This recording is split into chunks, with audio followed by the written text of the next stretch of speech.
তুরাগ হত্যাকাণ্ড এবং ফরিদপুরের মধুখালীতে ডিবি হেফাজতে হত্যাকাণ্ড প্রমাণ করে বাংলাদেশ সম্পূর্ণতই একটা ফ্যাসিবাদী মাফিয়া রাষ্ট্র ব্যবস্থায় পরিণত হয়েছে। বাংলাদেশ যেন একটা ক্রিমিনাল গ্যাং স্টেট। তুরাগে আওয়ামী লীগের প্রতিষ্ঠাবার্ষিকী উপলক্ষে নেতাকর্মীরা মিছিলের আয়োজন করে। সেই মিছিলকে প্রথমে ধাওয়া দেওয়া হয়। পুলিশ সাদা পোশাকে এবং ইউনিফর্ম পরিহিত। এর বাইরে রাজনৈতিক দল হিসেবে বিএনপি সবাই একত্রিত হয়ে আওয়ামী লীগ এবং অঙ্গ সহযোগী সংগঠনের নেতাকর্মীদের উপরে হত্যার উদ্দেশ্যে হামলা চালায়। জীবন বাঁচাতে তারা ট্রলার নিয়ে আশুলিয়া ঘাটের দিকে যায় এবং এই মধ্যবর্তী সময়ে তারা প্রত্যেক মুহূর্ত জীবন নিয়ে আকুতি জানায়। বেঁচে থাকার জন্য, ঘাটে নামার জন্য তারা প্রাণপণ চেষ্টা করে। কিন্তু এর মধ্যেই পুলিশ এবং বিএনপি নেতাকর্মীরা আশুলিয়া বিএনপির এবং পুলিশের সঙ্গে সার্বিক যোগাযোগ করে এই হত্যাকাণ্ডের পুরো প্রেক্ষাপট তারা তৈরি করে। আশুলিয়া ঘাটে যখন ট্রলারটি পৌঁছায়, সেখানে একতরফাভাবে পুলিশ এবং বিএনপির নেতাকর্মীরা আক্রমণ পরিচালনা করে। সেই আক্রমণের পরিপ্রেক্ষিতেই আজকে 3টি লাশ, আরিফুল, সুমন এবং বিপ্লবের লাশ পাওয়া যায়। আর অনেকজন নিখোঁজ রয়েছে, সেখান থেকেই গ্রেপ্তার করা হয় আরো 7 জনকে। এই ঘটনাটি শুধুমাত্র বিচ্ছিন্ন কোনো ঘটনা নয়, এটি যে ঘটবেই, এটি যে একটি অব্যাহত কাঠামোগত হত্যাকাণ্ডের বহিঃপ্রকাশ। এটি যে প্রধানমন্ত্রী এবং স্বরাষ্ট্রমন্ত্রীর সরাসরি পরিকল্পনায়, তাদের স্ক্রিপ্টের বাস্তবায়নের মাধ্যমে এটি ঘটেছে, তার জাজল্যমান প্রমাণ, প্রত্যক্ষদর্শীদের বয়ান, যারা এখান থেকে বেঁচে আছেন তাদের বক্তব্য, গণমাধ্যমে উঠে আসা তাদের বক্তব্য, সবকিছুতেই সেটি প্রমাণিত হয়েছে। এবং হত্যাকাণ্ডের পরে পুলিশ অপমৃত্যুর মামলা দায়ের করেছে। শুধুমাত্র তাই নয়, তাদের পরিবার কতটা নিরাপত্তাহীনতার মধ্যে আছে, কতটা ভয়ের পরিবেশের মধ্য দিয়ে আছে। ফোন থেকে মেমোরি ডিলিট করে দিতে হয় বাবা মাকে। ঘরের মধ্যে ফটো ফ্রেমে থাকা সন্তানের ছবিগুলো সরিয়ে ফেলতে হয়। এবং যারা এই হত্যাকাণ্ডের শিকার হয়েছে, আজকে তাদের পরিবারের সদস্যবৃন্দ, তাদের সংগঠনের সহযোদ্ধাদের উপরই আবার নতুন করে গ্রেপ্তার করার জন্য তল্লাশি চালানো হয়। যারা হত্যাকাণ্ডের শিকার হতে পারত, তাদের অনেককে আবার কারাগারে নিক্ষেপ করা হয়েছে। আমরা যদি ফরিদপুরের মধুখালীর দিকে তাকাই, ইশতিয়াক আহমেদ প্রান্ত ফরিদপুর আইন কলেজের শিক্ষার্থী, পিতার অনুপস্থিতিতে পরিবারের একমাত্র আশ্রয়। লেখাপড়ার পাশাপাশি পরিবারকে সহযোগিতা করার জন্য চিনিকলে পার্ট টাইম চাকরি করত, জমি জরিপের কাজ করত কখনো কখনো। তাকে কিভাবে বাড়ি থেকে তুলে নিয়ে এসে নির্যাতন চালানো হয়। তাকে যখন বাড়ি থেকে গ্রেপ্তার করা হয়, সঙ্গে সঙ্গেই তার উপর পাশবিক নির্যাতন পরিচালনা করা হয়। পরবর্তীতে এখানে সেখানে টাকা দাবি এবং দমন পীড়নের এক পর্যায়ে টানা নির্যাতনের প্রেক্ষিতে মৃত্যুবরণ করে ইশতিয়াক আহমেদ প্রান্ত। এবং এই ঘটনাটি শুধু আরেকটি ঘটনা নয়, বাংলাদেশে অব্যাহতভাবে বিনা অভিযোগে, বিনা পরোয়ানায় এভাবেই এই হত্যাকাণ্ডগুলো অব্যাহতভাবে ঘটে চলেছে। আজকে আমরা বাংলাদেশের পরিসংখ্যানগত বাস্তবতার দিকে যদি তাকাই, তাহলে আমরা দেখতে পাই যে শুধুমাত্র এই একটি ডিবি হেফাজতে হত্যাকাণ্ড নয়, বাংলাদেশে আইন শৃঙ্খলা রক্ষাকারী বাহিনীর হেফাজতেই গত কয়েক মাসে 31টি প্রাণ ঝরে গেছে। এবং তারা সবাই রাজনৈতিক কর্মী, আওয়ামী লীগের সঙ্গে সম্পৃক্ত সমর্থক, শুভানুধ্যায়ী। কারাগারে হেফাজতে থাকা অবস্থায় আইন এবং সালিশ কেন্দ্রের রিপোর্ট অনুযায়ী বিগত 17 মাসে 211 জন হত্যাকাণ্ডের শিকার হয়েছে।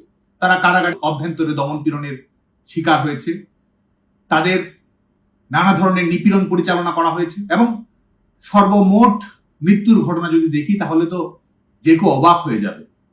সর্বমোট প্রায় 5 শতাধিক হত্যাকাণ্ড ঘটেছে কারাগারের ভেতরে বিগত প্রায় 2 বছরে।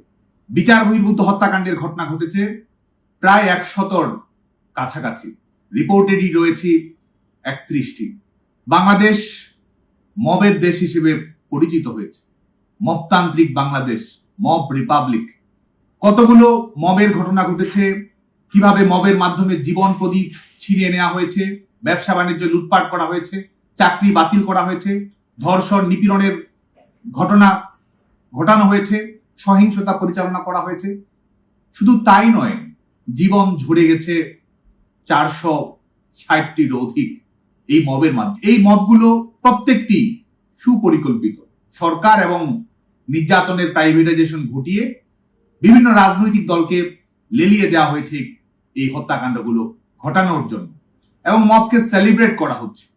আজকে প্রহসনের নির্বাচনের মধ্য দিয়ে প্রধানমন্ত্রীর পদ দখল করা, তার সামনেই সন্ত্রাস উদযাপন করা হয়, আগুন সন্ত্রাসের স্বীকারোক্তি দেওয়া হয়। যারা পুলিশ হত্যা করেছে, মানুষ হত্যা করেছে, তারাই আজকে রাষ্ট্রীয় অনুষ্ঠানে সম্মাননা পায়।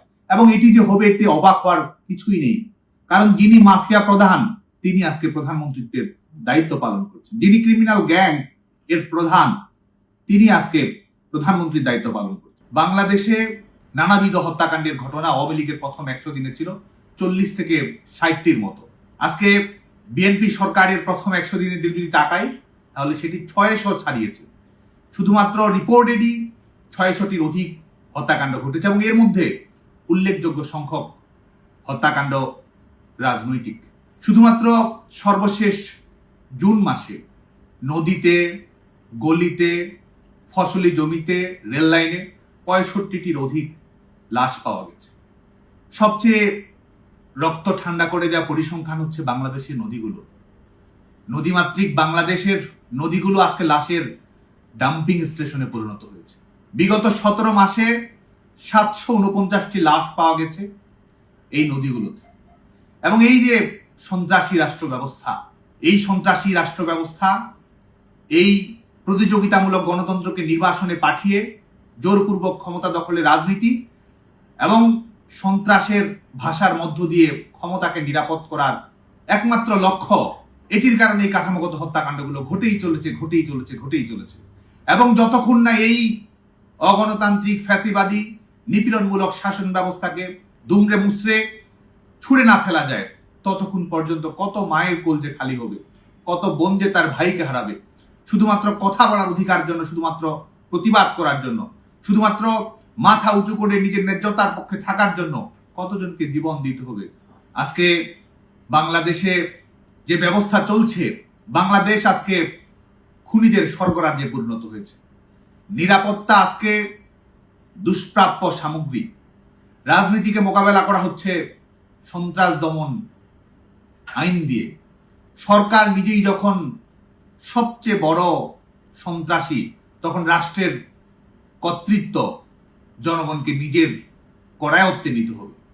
অব্যাহত লড়াই, সংগঠিত রাজনৈতিক শক্তি, ন্যায্যতা, প্রতিবাদ এবং আঘাত করলে পাল্টা আঘাতের মধ্য দিয়ে নিরাপদ এবং গণতান্ত্রিক বাংলাদেশের রাস্তাটা আমাদেরকে প্রশস্তিত করতে হবে।